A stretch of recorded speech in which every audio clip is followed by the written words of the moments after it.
moment, this was a flying bomb truck. Because it did mean that the Lancaster was very difficult to get out from, climbing over the main spar. We were saying yesterday, Yeah. I've noticed how old I'm getting when it's increasingly difficult to get over a Lancaster. Well, it's either that or fat. It's difficult to get through the gap in the top. But it meant that survival rates on Lancasters were actually lower than Stirlings or Halifaxes because the crews found it difficult to get out.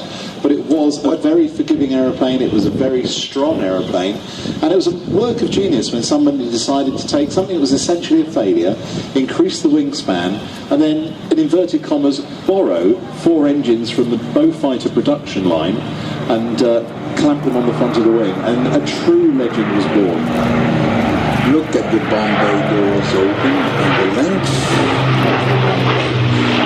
How was it to fly? By all accounts, it was very nice to fly. It's the nice Alexandria theory up at the Castle Greenwich factory. He was renowned for doing his demonstration flights and including a barrel roll. Yeah, but it was Alex Henshaw. Yeah, it was Alex Henshaw, but it was... What about Smith? It was very comfortable for squadron pilots. It was an easy-ish aeroplane to fly. Still going to be a handful on the ground in a crosswind, but in those days airfields had 3 big runways. You were always going to get off. It was also well defended. It had turrets in the nose, turret in the tail, turret above, so it was able to be defended with 303 machine guns.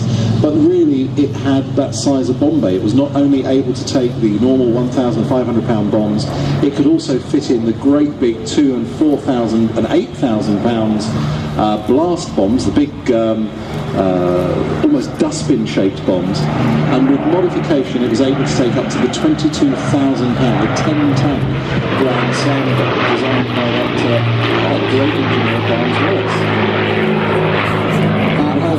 Those were using such things as the Bielefeld viaduct, and the slightly smaller version, the 10,000 pound one, was used to ruin the afternoon of one HMS Tirpitz, or not HMS, the Tirpitz, the German battleship. I wonder what it was for a 21 years old kid commanding the Lancaster to be taking off with a full fueled and Grand Slam equipped bomb on this machine with the shock absorbers completely compressed because of the weight, and trying to struggle the thing up in the air, gasping at lift after maybe 2 kilometers runs and takeoff with the 4 engines at full bore. Well, that was good.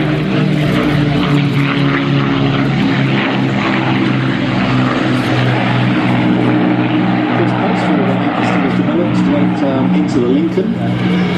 Yep. And eventually the design was further